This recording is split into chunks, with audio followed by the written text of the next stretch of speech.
Birbal, one of the nine jewels or Navaratnas in the court of Emperor Akbar, is immortalized in Indian folklore.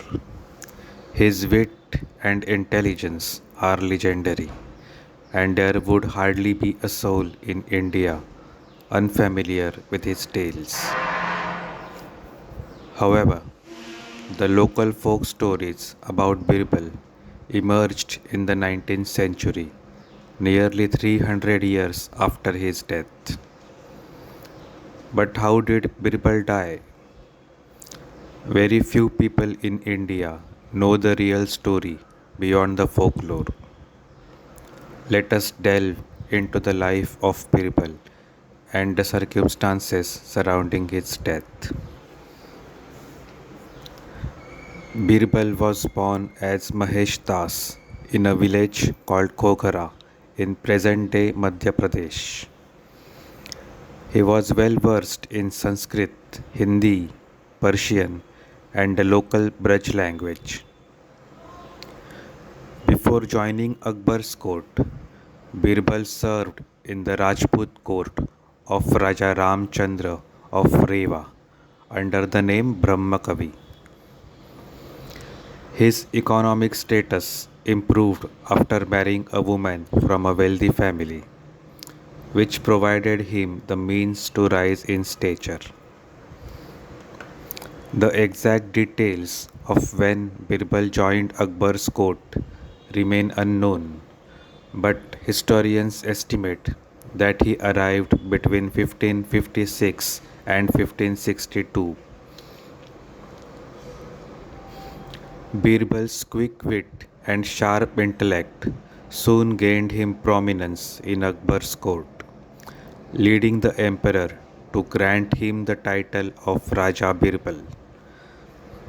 The name Birbal loosely translates to quick thinker, and with the prefix Raja, he would be known by this name henceforth. Despite his lack of military experience, Birbal often accompanied Akbar on various military campaigns, including those in Gujarat. However, not everyone in the Mughal court appreciated his influence. One of Akbar's court historians, Abdul Qadir Badayuni, disliked Birbal, mainly because he was a Hindu.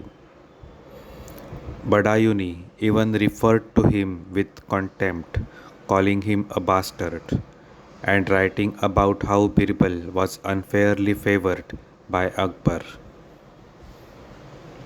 Many Orthodox Muslim advisors at court shared Badayuni's resentment.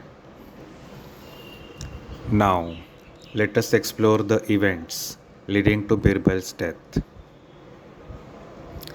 The Yusufzai Afghan tribe had launched a rebellion along the east bank of the Indus River against Mughal rule. Initial attempts to quell the unrest proved unsuccessful, with Mughal forces suffering losses. Determined to suppress the rebellion, Akbar dispatched Birbal with reinforcements to handle the situation.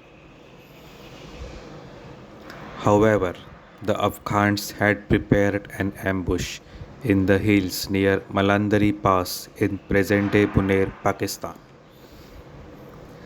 As Birbal and his forces advanced, they walked straight into a deadly trap. The ensuing battle was devastating.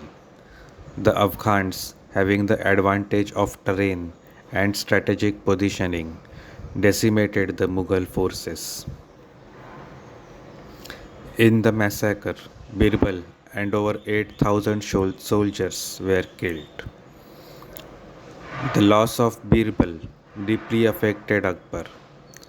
Historian Badayuni recorded the emperor's grief, writing, "His Majesty cared for the death of no grandee more than for that of Birbal.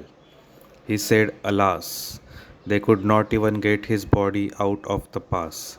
that it might have been burned.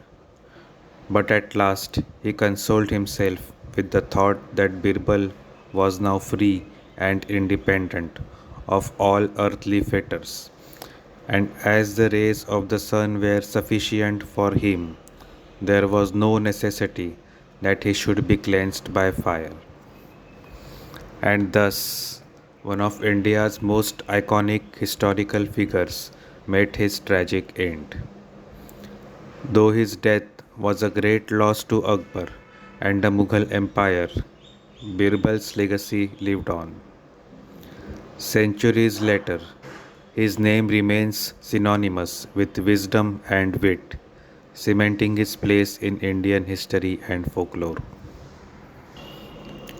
Let us know in comments, what do you think about Akbar? Was he a hero or a villain? And if we get enough comments, we would do a video on this topic.